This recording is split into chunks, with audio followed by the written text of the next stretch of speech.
চীনে আবারও corona virus শনাক্ত হয়েছে।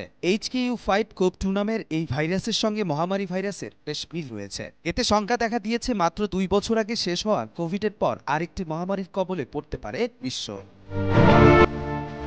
চীনের ওহান ইনস্টিটিউট অফ ভাইরালজি নতুন স্ট্রেনটি বাদুড়ের মধ্যে পেয়েছেন। এছাড়া এটির সঙ্গে মার্সের সংশ্লিষ্টতা রয়েছে। মার্স করোনা ভাইরাস বেশ শক্তিশালী একটি ভাইরাস, যেটিতে আক্রান্ত ব্যক্তিতে 4/3 মারা যায়।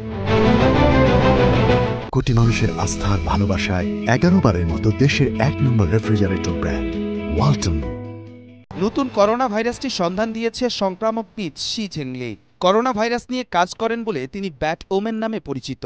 নতুন ভাইরাসটির বিস্তারিত তথ্য একটি বৈজ্ঞানিক জার্নালে প্রকাশ করেছেন তিনি। গবেষণায় দেখা গেছে HKUV5 নামের নতুন ভাইরাসটি মানুষের কোষে এমনভাবে প্রবেশ করে যেমনটি করত কোভিড-19। সংক্রামকবিদ শি ঝেংলি জানিয়েছেন, এই ভাইরাসটিতে মানুষের আক্রান্ত হওয়ার ঝুঁকি অনেক বেশি।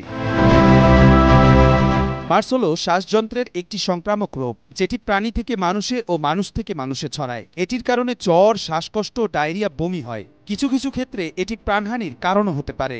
নতুন HKU5 ভাইরাসটি মারবেকো ভাইরাস পরিবারের একটি জীবাণু। মারবেকো ভাইরাস পাওয়া গেছে মিঙ্ক ও প্যাঙ্গোলিন নামে দুটি প্রাণীর মধ্যে। ধারণা করা হয় এই প্রাণীর মাধ্যমে বাদুড় ও মানুষের মধ্যে ভাইরাসটি আসে। কবির চৌধুরী, জয়, মাই টিভি।